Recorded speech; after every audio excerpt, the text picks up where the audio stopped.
kita beramal, ya, itu kan butuh ilmu. Amalan kita sebagus apapun, sebanyak apapun, kalau tidak dilandasi ilmu, yaitu ittiba kepada Nabi, pasti ditolak oleh Allah Subhanahu wa taala. Al-Imam Ibnu Ruslan pernah mengatakan, wa kullu man bi ghairi ilmin ya'malu a'maluhu mardudatun la tuqbal.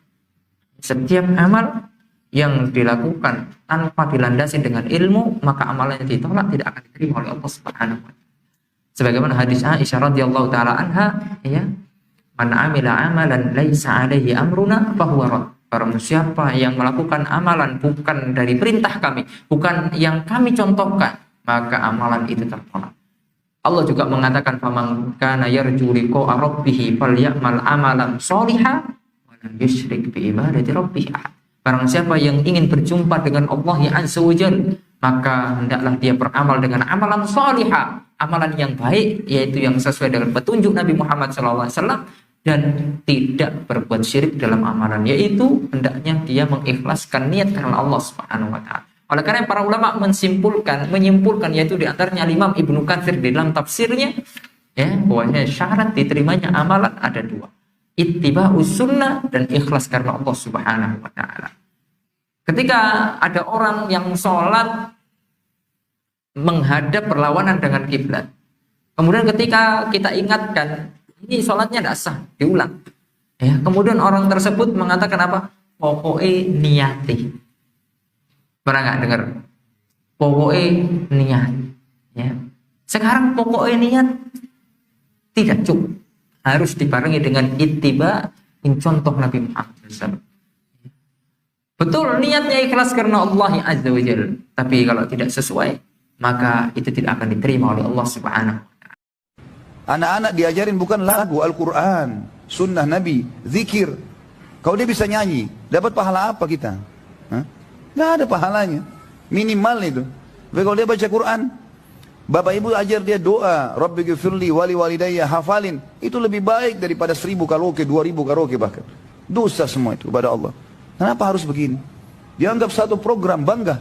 Malah minggu pergi sama-sama, la haula wala quwata illa billah. Bukannya diajak ke rumah anak yatim sedekah, bukannya diajak melihat keadaan orang-orang miskin tetangga di sebelah, duduk panggilin pengaji, tenaga pengajar, panggilin seorang hafid Quran, kalau anak laki-laki hafidah Quran, kalau perempuan ke rumah. Biarin mereka hafal Quran. Kalau kita belum bisa baca Quran, jangan wariskan keburukan pada anak-anak. Saya selalu bilang itu, jangan pernah wariskan keburukan kita pada anak-anak. Kalau kita nggak bisa ngaji kecuali umur 40-30 tahun, anak-anak harus hafal Quran di umur 10 tahun kalau perlu. Buat mereka jauh lebih berprestasi daripada kita. Kalau mereka hafal Quran, kita panen pahalanya kan. Assalamualaikum warahmatullahi wabarakatuh. Assalamualaikum warahmatullahi wabarakatuh. Ustadz, saya mau bertanya.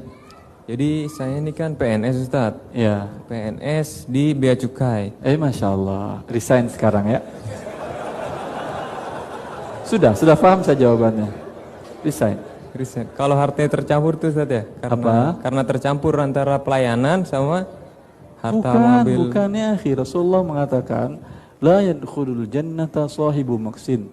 Tidak masuk surga orang yang menarik pajak dan bea cukai. Antum masuk surga atau tidak? Diriwayatkan oleh Abu Daud dan disahihkan oleh banyak para ulama. Kalau Anda ingin masuk surga, resign. Masalah rezeki Anda, masalah masa depan Anda, Allah yang jamin. Nah, jazakallahu khairan, Ustaz. Allah barik fiik ya akhi. Masya Allah, saya menghormati beliau, jantan beliau ya akhi. Assalamualaikum warahmatullahi wabarakatuh. Assalamualaikum Ustaz. Jantan beliau mengaku bahwa telah terlanjur. Memang semua orang menginginkan posisi beliau itu, saya yakin. Untuk masuk itu tidak gampang. Hanya anak-anak pintar yang bisa masuk ke sekolah tersebut. Ya. Tapi sayang karena di sesuatu yang haram, anak-anak pintar ini kepintarannya digunakannya untuk yang haram.